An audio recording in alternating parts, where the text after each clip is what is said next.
É com muita alegria que retorno a esse lugar que, já disse várias vezes, considero um local sagrado, porque daqui podemos compartilhar aquilo que temos na Palavra de Deus, mas também partilhar com os irmãos e receber de vocês também aquilo que a Palavra de Deus vivifica em nossos corações. Eu vou convidar a igreja para ficar de pé, abrir a sua Bíblia, o seu celular, sei lá onde é que você tem aí o texto bíblico, mas alguns têm no aplicativo, né? A gente lê juntos o capítulo 15. Eu gosto de ler o texto bíblico todo, e neste caso é um texto um pouquinho mais longo, mas eu acho que vale a pena, embora também muito conhecido, vale muito a pena nós nos achegarmos ao texto. Diz assim a palavra do Senhor. Perdão, eu tô tantas vezes voltei a esse texto que eu acabei esquecendo de dizer qual é. Lucas, capítulo 15, versículo 1. Vamos ler até o final. Evangelho segundo Lucas, Mateus, Marcos e Lucas, capítulo 15. É a famosa história, tem 3 parábolas aqui, mas é aqui que está a famosa parábola do filho pródigo, do filho gastador. Amém? Todos acharam? Sim. Então passo a leitura. E chegavam-se a ele todos os publicanos e pecadores para o ouvir. E os fariseus e os escribas murmuravam, dizendo: esse recebe pecadores e come com eles. E lhes propôs esta parábola, dizendo: que homem dentre vós, tendo 100 ovelhas e perdendo uma delas, não deixa no deserto as 99 e não vai após a perdida até que venha achá-la? E achando-a, põe sobre os ombros gostoso. E chegando a casa, convoca os amigos e vizinhos, dizendo-lhes: alegrai-vos comigo, porque já achei a minha ovelha perdida. Digo-vos que assim haverá alegria no céu por um pecador que se arrepende, mais do que por 99 justos que não necessitam de arrependimento. Ou qual mulher que, tendo 10 dracmas, se perder uma dracma, não acende a candeia, vai à casa, busca com diligência até achar. E achando-a, convoca as amigas e vizinhas, dizendo: alegrai-vos comigo, porque já achei a dracma perdida. Assim vos digo, que há alegria diante dos anjos de Deus por um pecador que se arrepende. E disse: um certo homem tinha 2 filhos. Um mais moço, e o mais moço deles disse ao pai: dá-me a parte da fazenda que me pertence. E ele repartiu por eles a fazenda. E poucos dias depois, o filho mais novo, juntando tudo, partiu para uma terra longínqua e ali desperdiçou a sua fazenda, vivendo dissolutamente. Uma outra tradução diz: vivendo de forma devassa. E havendo ele gastado tudo, houve naquela terra uma grande fome e começou a padecer necessidades. Foi-se e chegou a um dos cidadãos daquela terra, o qual o mandou para os seus campos a apacentar porcos. E desejava encher o seu estômago com as bolotas que os porcos comiam, mas ninguém lhes dava nada. Tomando em si, disse: quantos jornaleiros do meu pai têm abundância de pão, e aqui eu pereço de fome. Levantar-me-ei e irei ter com meu pai, e dir-lhe-ei: pai, pequei contra o céu e perante ti.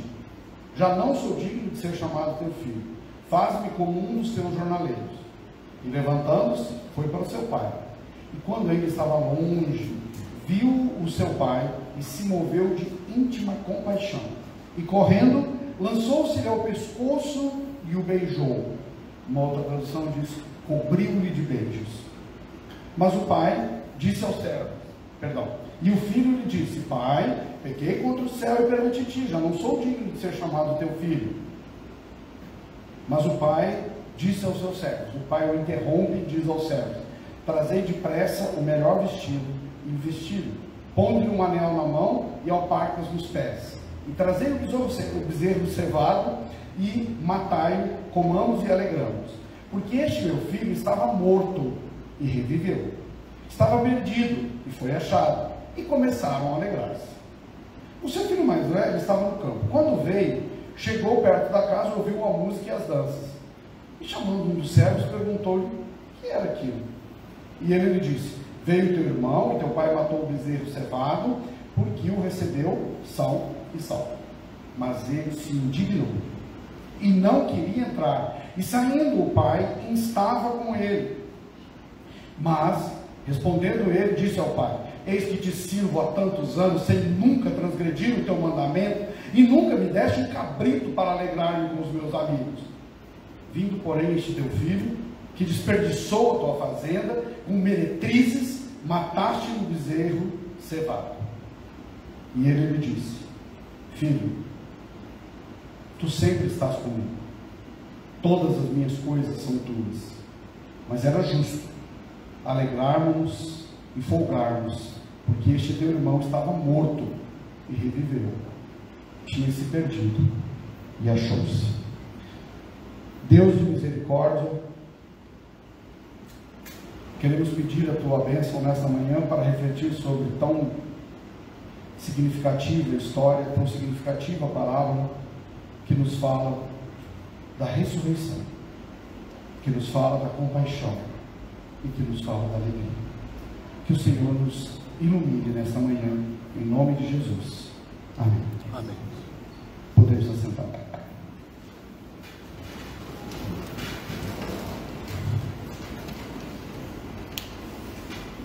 Acabamos de ler a parábola do filho pródigo. Alguns de vocês, a maioria dos que estão presentes já me conhecem e sabem como eu gosto. Eu prometo tentar não exagerar no tempo, mas eu gosto de dar uma contextualizada. A maioria que conhece essa história de cor salteado, né? Hoje de manhã eu conversei com meu filho sobre essa história. Eu falei: eu vou ler para você me dar suas impressões. Ele falou: eu já conheço a história. Todo mundo já conhece a história. Mas eu queria contextualizar. Primeiro, chamar a atenção dos irmãos onde é que surge essa conversa. Por que Jesus conta essa parábola e também a parábola da ovelha perdida e também da dracma perdida? A conversa começa lá no versículo 1, quando ele diz assim: Jesus estava falando e quem vinha ouvir Jesus eram os publicanos e os pecadores. Não é adequado usar os termos que provavelmente eles usavam na época para se referir às pessoas que vinham ouvir Jesus. Mas eu vou descrever um publicano para vocês terem uma ideia do nojo que as pessoas tinham dos publicanos. Publicano basicamente era um funcionário público, não é um funcionário público legal igual hoje não. Um funcionário público a serviço de uma potência estrangeira, era um traidor. Esse funcionário público era um judeu que o Império Romano dizia: olha, eu tenho que arrecadar tanto de imposto aqui nessa região, nessa província chechelenta da periferia aqui, e eu não vou nem gastar os meus soldados, não vou gastar nem os meus funcionários públicos, é vocês mesmos que vão cobrar. E aí vocês têm que me entregar ao final do mês tanto. E esses publicanos, além de estar servindo a uma potência estrangeira, eles ainda davam uma roubada no povo. Por quê? Combinava lá com o governador romano: tem que entregar 100. Eles arrecadavam 150, ficavam com 50, entregavam 50 para... Então assim, eles eram duplamente... Claro que certamente tinha uns que não faziam isso, mas eu mal consigo imaginar quem não fizesse, mas o fato é que eles eram odiados por isso. Então eles eram traidores da pátria. Eles eram traidores da nação judaica que, embora estivesse sob domínio, primeiro grego, e tantos outros povos, naquele momento do Império Romano, ainda tinha esperança de se tornar e de voltar a ser uma nação independente, e assim se via, e portanto esses eram traidores. Pecadores inclui todo mundo que violava a lei mosaica, e você sabe que a lei mosaica era repleta de pequenas regras e várias regras grandes, e também, naturalmente, as prostitutas. Com muita frequência parece que Jesus é amigo de prostitutas.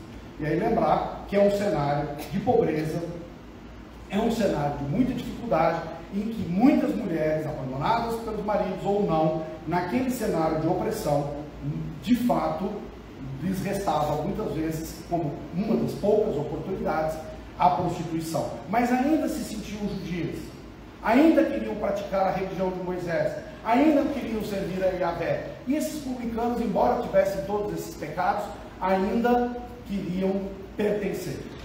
E havia um outro grupo, que são aqui os escribas e os fariseus, que era um grupo, também um grupo mais pobre, mas que se dedicava dia e noite à interpretação da lei, à leitura da lei, né? Recomendo, se alguém quiser ver um filme, uma série que conta um pouco de como são os ultra-ortodoxos, que me lembra esse povo dessa época, uma série chamada Schitzel, basicamente quer dizer, acho que quer dizer ultra-ortodoxo, mas a ideia de que eles se dedicavam e aí ficavam ali se esforçando para descobrir no mínimo detalhe como é que ele não deixaria de cumprir a lei, mesmo cercado de pagãos, mesmo lhes faltando as condições para cumprir a lei. E os fariseus, a maioria de vocês já sabe, era uma espécie de seita dentro do judaísmo, um subgrupo dentro do judaísmo. Fariseu significa basicamente santo, é o pessoal ali, né, de bem, né, pessoa ortodoxa, correta, que cumpria a lei, etc. e tal. Esses eram basicamente da mesma classe social. Eles, de certa forma, disputavam com Jesus os ouvidos daquela comunidade empobrecida que formava ali aquela comunidade. E quando Jesus começa a pregar e começa a ser ouvido pelos publicanos e pecadores, eles não reclamam, eles não são capazes de dizer diretamente da reclamação deles estarem ouvindo a Jesus, mas eles começam a atacar o mensageiro, começam a dizer, esse cara que está pregando, ele mesmo não tem qualificação porque ele está recebendo gente impura, basicamente essa é a ideia, gente impura e portanto ele não presta. E aí Jesus conta essas três histórias, uma delas fala sobre dinheiro, uma delas fala sobre ovelha e uma delas fala sobre gente, e vocês acabaram de ler comigo as três histórias. E o que nós temos aqui? Então, primeiro, situei aqui os personagens da cena em que a história é contada, e agora vamos aos personagens da história desse filme. Nós temos basicamente três personagens centrais: o pai, o filho mais velho, o filho mais novo. E a história é essa que nós ouvimos. Você tem um filho mais novo que chega para o pai e fala assim: escuta aí, pega a sua herança, a herança que eu tenho direito, que já é uma coisa bastante ofensiva, mesmo hoje, né? Você chegar para o seu pai e dizer assim: ó, reparte aí o que é nós para, às vezes usa desculpa, né? Para não gastar no inventário depois, mas separa aí porque eu quero antecipar a minha herança, eu quero pegar esse trem de uma vez. E é interessante, eu chamo a atenção para o texto, na tradução da Bíblia de Jerusalém me parece mais explícito. Ele diz assim: e ele dividiu-lhes a herança. Então esse é um ponto que eu quero que vocês não esqueçam. Ele pegou metade do que seria de um e entregou para o mais novo, a metade do outro, provavelmente maior, porque a lei judaica não era exatamente 50-50, porque 50-50, né, ou meio a meio, é muito mais a nossa tradução ibérica, né, a sua tradução portuguesa. Salvo engano, salvo melhor juízo, como diz os assessores jurídicos, salvo melhor juízo, a parte da herança do mais velho já era maior, tá bom? Mas eu quero que vocês guardem, ele já recebeu a herança dele também, beleza? Mas nosso foco está no mais novo, que é o que vai enfiar o pé na jaca, que vai gastar esse dinheiro, a parte dele toda. Ele vai pegar, deixa passar uns dias para não dar muito na cara e linha. E vai para um lugar muito longe, porque ele quer viver outra coisa. Ele quer experimentar uma outra maneira de viver, ele quer experimentar os prazeres do mundo, ele quer gastar. Tanto que a palavra, quando eu era criança, eu achava tão esquisito que eu confundia o filho pródigo com o Robin. Não é porque o Robin, do Batman Robin, é o menino, o Robin é o menino prodígio. E aí eu sempre ouvia na igreja que era o filho pródigo. Eu ficava pensando, o que uma coisa tem a ver com a outra? Não tem. Pródigo é basicamente alguém gastador que não tem controle sobre as suas finanças. E aí que torra dinheiro mesmo. E é o que esse garoto faz. Ele vai para longe e torra. E não torra de qualquer jeito. Ele torra com prostituição, com cachaça, enfim, não era cachaça, enfim, com bebida e outras coisas, vivendo, segundo as duas traduções, dissolutamente ou de maneira devassa. Só que dinheiro gastado desse jeito acaba. E acaba meio ligeiro. Acaba rápido. E foi o que aconteceu. O dinheiro acabou. E aí ele falou: vamos fazer o quê? Vou trabalhar. Né? Era herdeiro, mas gastou a herança. Também é possível. Algumas heranças aí gastaríamos 300 anos para gastar, mas nesse caso aqui não era grande coisa, então ele gastou rapidinho. E aí foi trabalhar. E quando ele vai trabalhar, o que sobra para ele é apacentar porcos. E aqui tem um detalhe importante. A maioria dos judeus eram pastores mesmo, então sabiam apacentar alguma coisa. Só que eles eram pastores de ovelhas. E ovelha é um bicho na cultura judaica, na Torá, é tido como um bicho limpo. O porco é o suprassumo da nojeira e da impureza para a religião judaica. Então o judeu não pode encostar sequer, né, no couro alguma coisa feita com couro de porco, ele pode sequer tocar. Os irmãos adventistas também acabaram recuperando isso e também não se apropriam, não comem nem baconzitos, porque tem a essência de bacon ali. Mas para o judeu dessa época, o porco é um animal nojento, é um animal impuro no nível máximo. Tanto que na Idade Média diz a lenda, provavelmente isso é uma lenda urbana, uma ficção que alguém inventou, que nós usamos hoje o porquinho como lugar de cofrinho para guardar o dinheiro, porque na Idade Média, se você botasse o dinheiro dentro do porquinho, o judeu não ia lá roubar, porque era um porco, ele não ia encostar. Eu não estou dizendo que isso é verdade, mas a ideia é essa. Assim, o judeu tem tanto nojo de porco, que mesmo que seja para pegar dinheiro, ele não vai encostar porque é porco. É verdade também que a tradição muçulmana também não come nada de carne de porco. Mas o que significa isso aqui? Significa que esse cara está no fundo do poço. Ele está no trabalho mais sórdido que um judeu poderia fazer. E para não, como nada tão ruim que não possa piorar, além de ter que cuidar dos porcos, e provavelmente ele ia receber a posteriori o salário dele, ele sequer tinha dinheiro para comer aquele mês. Então ele está vivendo uma coisa que ele está inclusive com fome. E ele está vendo lá os povos comendo bolotas, que também é outra coisa que sempre me intrigava, e aí tem muitas. Mas eu vou traduzir bolota aqui para o moranga, tá? Porque não é uma coisa, não é lavagem igual a gente pensaria. É enfim, um hortaliça, uma fruta, um vegetal que era para a alimentação dos porcos, mais ou menos como a gente faz aqui em Minas, dando moranga, abóbora, outras coisas. Só que o texto diz que nem as abóboras, nem essa comida que era dos porcos, ele tinha direito. Ele estava com fome, cuidando de porco, pobre, sem chinelo, ele não tinha nem chinelo, maltrapilho, e ele, nessa condição, ele cai em si e fala assim, não dá, né? A condição de trabalho dos trabalhadores aqui é muito pior do que na minha terra. E às vezes a gente descobre que é, né? E a gente, obviamente, tem sempre que lutar por melhores condições de trabalho em todos os lugares, mas de vez em quando a gente descobre que o tênis que a gente compra está usando o trabalho de gente, de criança escravizada num outro lugar. E o café que a gente toma, às vezes tem gente escravizada lá no sul de Minas, onde eu moro, também para garantir o nosso café. Então as condições de trabalho das pessoas, os que comandam isso, às vezes são muito habilidosos em conseguir chegar realmente no fundo do poço. E ele fala, não vou tolerar isso, não sou obrigado, vou embora, vou lá perguntar para o meu pai. Mas ele sabe o lugar que ele está. E ele já planeja, ele fala assim, eu vou falar para o meu pai que eu realmente errei feio, eu não tenho mais direito da condição do lugar de filho, não no sentido afetivo, mas no sentido de financeiro, e eu vou lá, só me dar um emprego, que eu vou arrumar, vou comer, vou viver igual aos outros empregados do meu pai. Suponho, como isso é uma parábola, não é uma história, de que a história tem, de que o personagem aqui está de fato sincero nessa coisa. E ele vai. E aí, a cena é muito bonita, de verdade, porque diz que ele, com esse pensamento na cabeça, vai provavelmente caminhando, né? Não tinha que comer, não ia ter cavalo, vai caminhando, e aí o texto diz que o pai dele viu de longe. Eu acho essa cena muito bonita. Por que o pai viu de longe? Porque esse pai está olhando.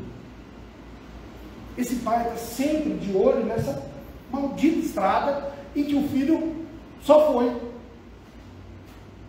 Mas ele guarda no coração a esperança de que esse filho volta um dia.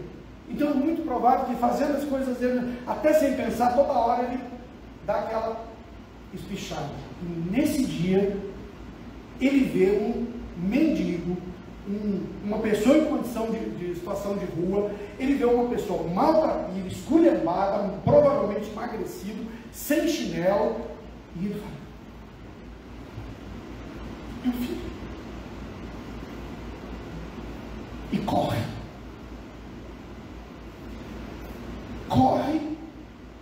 E o filho ensaia o texto, né? Pai, pequei contra o céu, contra ti, não sei o que. Mas cala a boca, menino.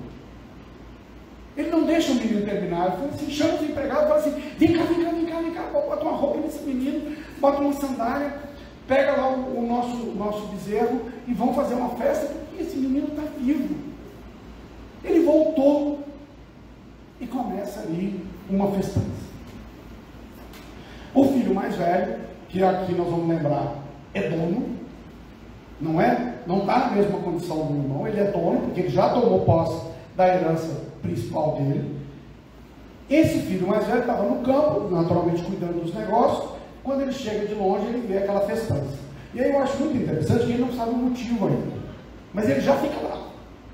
Assim, que festa é essa, né? Que negócio é? Né? O cara fala, tinha uma pregação sobre isso, que dizia assim: tem gente que tem ódio à festa, tem gente que tem ódio a qualquer comemoração. Não pode ver alguém feliz e tem que ficar, né, dar um jeito de ficar infeliz com a felicidade alheia. E aí a indignação dele piora, porque ele chama um dos empregados e fala assim: o que está acontecendo? Que festa é essa? E aí o empregado falou assim: não, seu irmão estava morto, voltou, não, perdido, seu pai ficou super feliz. E aí ele fala: não vai entrar nessa festa, vou conversar com esse povo, não vou participar disso, não, isso é um absurdo. E aí, na tradução da Bíblia de Jerusalém, diz que o pai saiu a suplicar-lhe. Disse: meu filho, vem cá, por favor, entra. E aí ele joga na cara do pai: absurdo, esse teu filho aí. Quando a gente quer, em família, desqualificar alguém, a gente sempre diz que é o teu filho, o teu irmão. A gente sempre é um outro, não é nosso, né? Assim, não é esse teu filho, não é meu irmão, é o teu filho. E às vezes os maridos e esposas fazem a mesma coisa, né? Quando quer falar mal do filho para a esposa, fala: porque o teu filho fez isso, como se não fosse dele também. E aí viveu, né? Gastou lá com as prostitutas, etc. E aí o pai dá essa resposta, que é uma resposta bonita, que não passa pano para os erros do garoto. Esse é um ponto que eu queria chamar a atenção. Ele não diz: teu irmão está certo, vai tomar. Provavelmente essa era a preocupação dele. Mas ele não diz isso. Ele fala assim: olha, tudo que é meu é teu. E não é uma metáfora, isso não é uma figura de linguagem, isso é verdade, juridicamente falando. Aquele filho mais velho é o dono.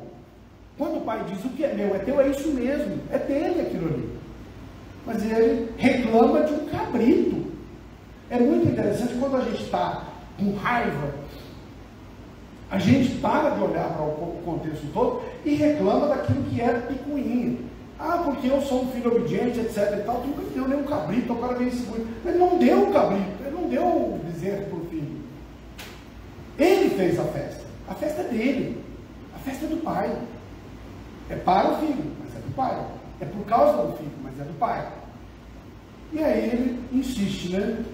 O teu irmão, e ele devolve, o teu irmão, ele estava perdido, mas foi achado. Ele estava morto para eles, mas ele ressuscitou. E aí eu quero conectar essa passagem, não é à toa que ela está no nosso dicionário, no nosso preparatório para a ressurreição.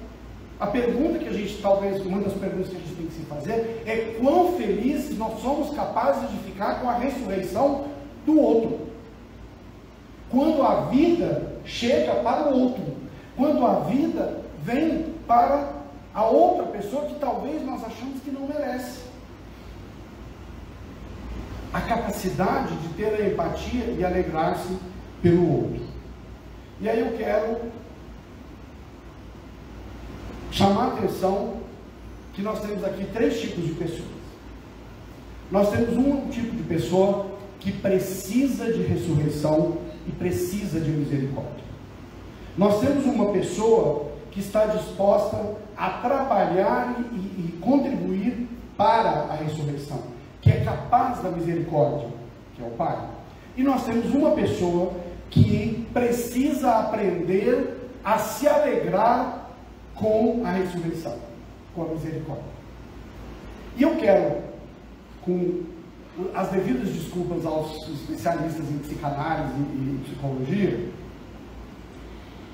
fazer uma leitura deste texto usando uma chave que eu já ouvi, confesso que eu nunca estudei isso, que segundo alguns dizem, né, de novo, se eu estiver errado, por favor, me corrija, mas eu achei muito boa a ideia, de que quando a gente sonha, todo mundo aqui sonha, né?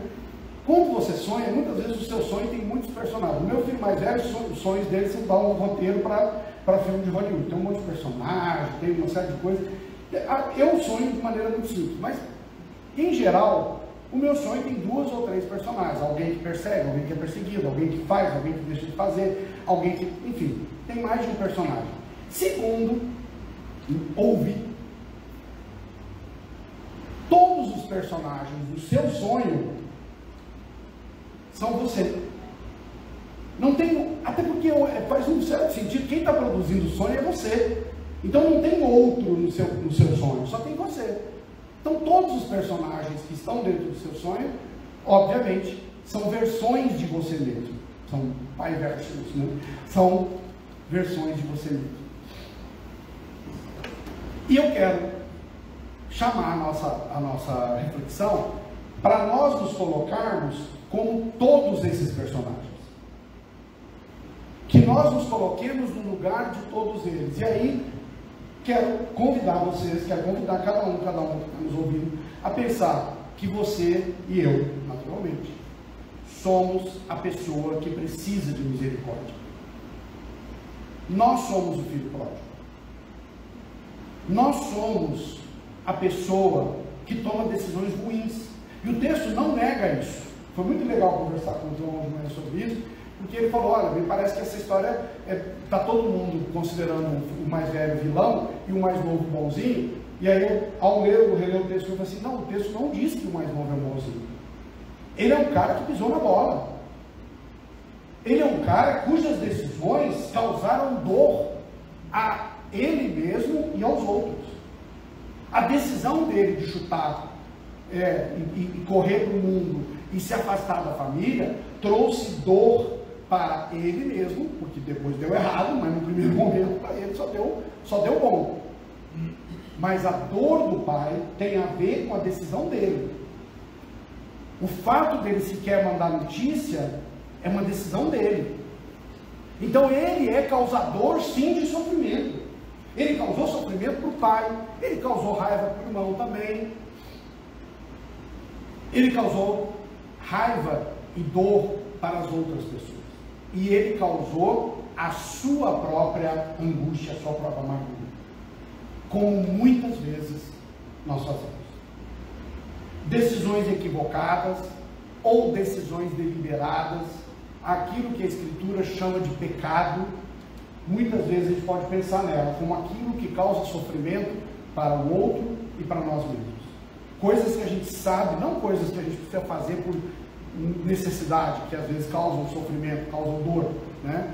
O Jorge sofreu uma operação gigantesca e ficou sentindo dor 15 dias. Isso é uma dor que a cirurgia causou nele, mas é consequência de uma ação positiva, não foi uma intenção. Mas às vezes nós fazemos exatamente isso.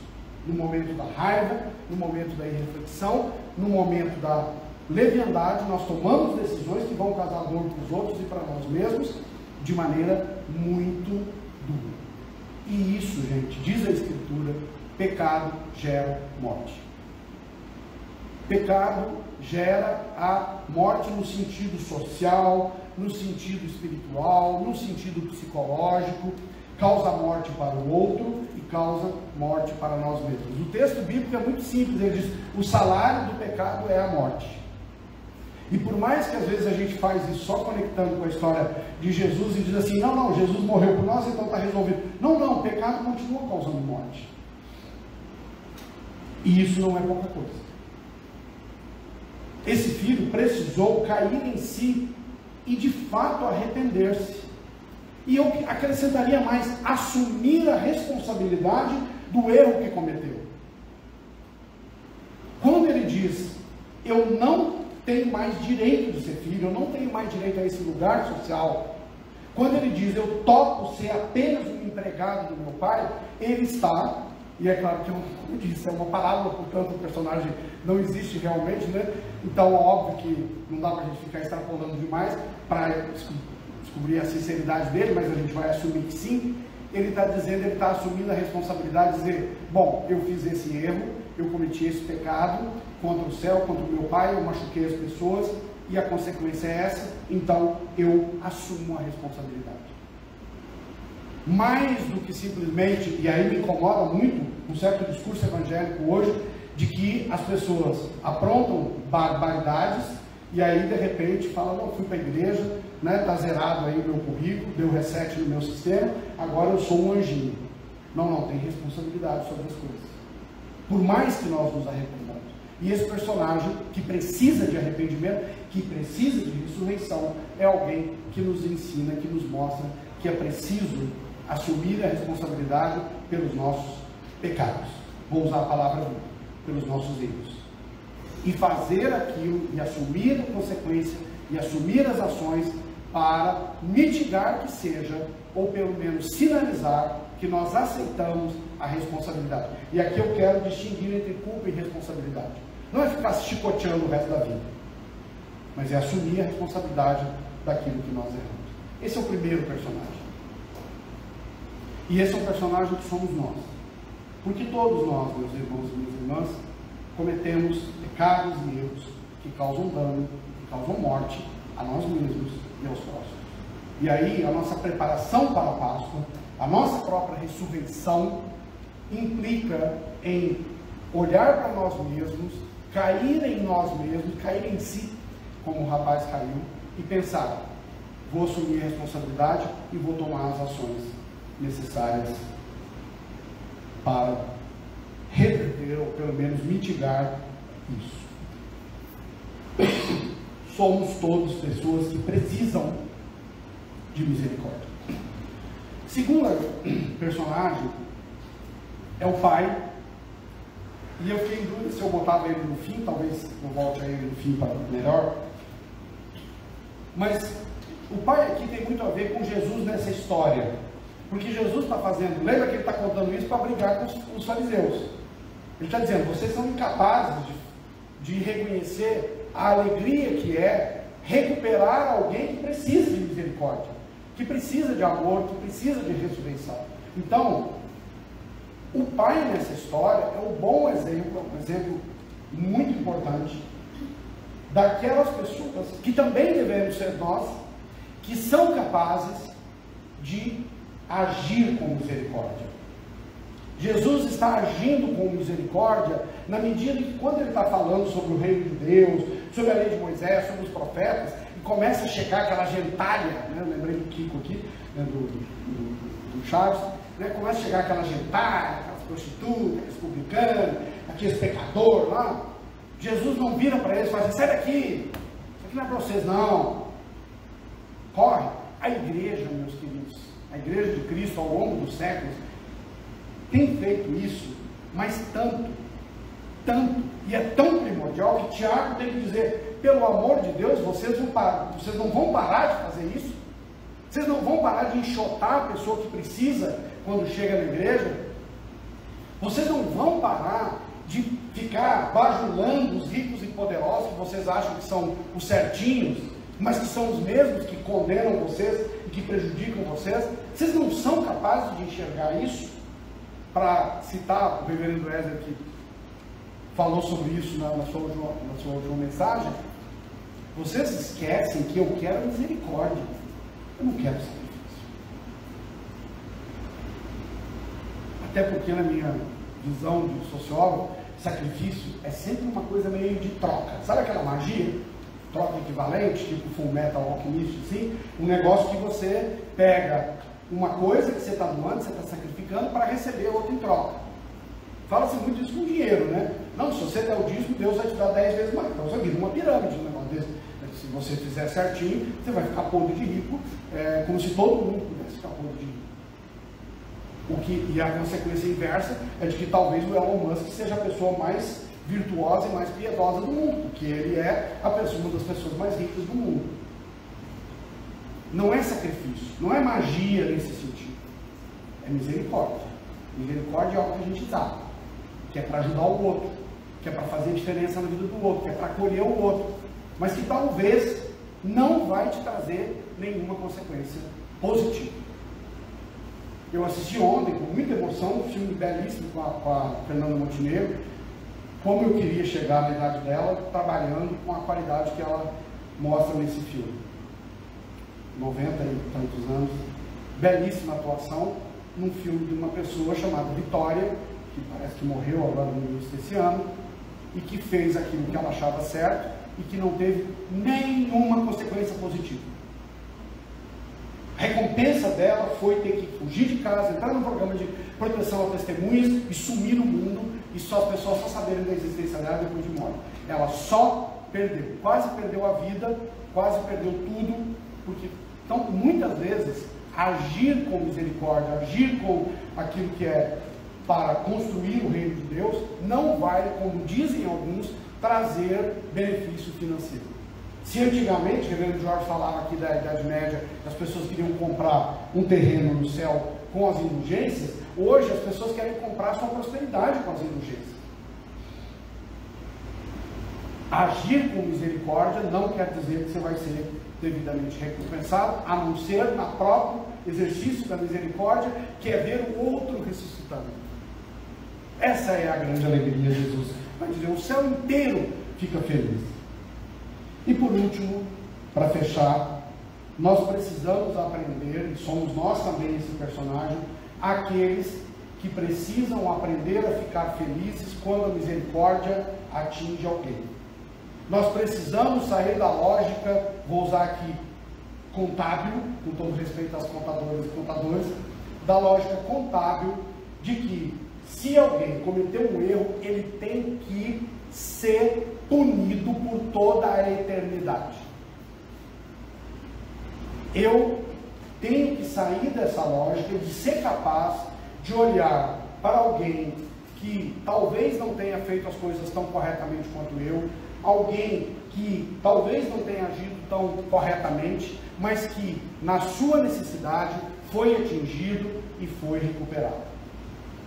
A última vez eu ouvi uma pregação sobre a reverenda, nossa, desculpa, eu esqueci o nome da reverenda, mas uma das nossas pastoras, pois eu vou lembrar, sobre isso, e eu confesso que enquanto ela falava, eu juro que eu lembrei da maneira como nós muitas vezes olhamos para as políticas sociais.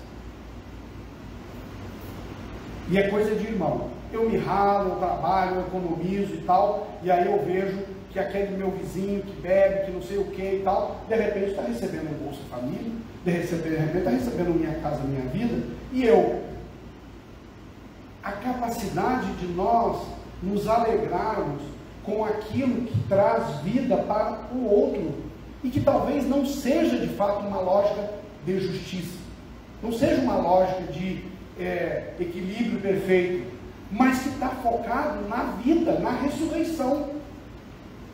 Nesse filme que eu mencionei, tem uma cena que eu vou dar um spoiler aqui, que eu gostei muito, em que a personagem está denunciando o tráfico, os policiais corruptos, enfim, e o próprio tráfico da cidade, ela acaba acolhendo um garoto, que obviamente você vê durante o filme que ele está já indo no caminho do crime, e aí tem uma solução que tentam dar para expulsar esse garoto do condomínio, e a personagem, com aquele jeitão da Fernanda Montenegro, muito verdadeiro, ela vira e fala assim, não, tá bom, tudo bem, vamos pegar esses meninos tudo, vamos botar tudo num buraco e vamos encher de terra, vivo, de preferência vivo, vamos só enterrar, vamos só pegar um camburão e passar com uma metralhadora nas cracolândias da vida, nesses lugares, e vamos matar essas pessoas, vamos dar um fim nelas. Porque parece que não tem solução. Mas ó, o que Jesus está dizendo, e o que a história desse pai mostra, é que às vezes, com algumas ações, no caso de Jesus, só escuta. Só escuta. Ele está dizendo da possibilidade da ressurreição para aqueles e para aquelas, que a sentença social dada é: vocês estão fora, vocês não pertencem mais à comunidade.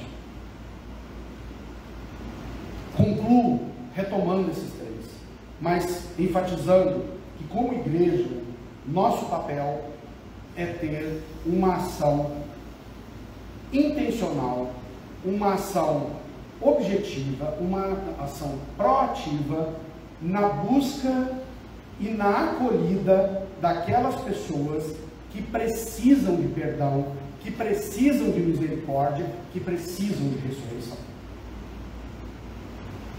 Se nós voltarmos às duas parábolas anteriores, o cara que tem 100 ovelhas e perde uma, ele larga as 99 lá e vai atrás da ovelha perdida. A mulher que tem 10 dracmas perde uma e guarda lá as outras 9 e gasta lá, acende a luz e varre e procura. Ela tem uma ação concreta. O desafio que eu quero deixar concretamente para nós, os outros eu diria são mais individuais, mas nós como comunidade de Segunda Igreja Presbiteriana de Belo Horizonte, é que nós tenhamos uma procura, um esforço ativo na busca e na disseminação da mensagem da misericórdia, para que nós possamos ver a palavra de Deus ajudando, contribuindo para aquelas pessoas cujas famílias estão destruídas, às vezes pelos pecados delas, para aquelas pessoas que têm a sua vida maltratada por este ou por aquela condição, e ajudar as pessoas, inclusive num sentido muito concreto, de ajudar as pessoas a assumir a responsabilidade por aquilo que fizeram, para também superar a sua condição. Mas ser uma igreja como esse pai, que é capaz, inclusive, de respeitar a decisão do filho, mas que está aberto para receber, e mais do que aberto, é capaz de se alegrar com o retorno. Que nós sejamos também, porque nós também precisamos, e aí eu quero fechar nesse ponto.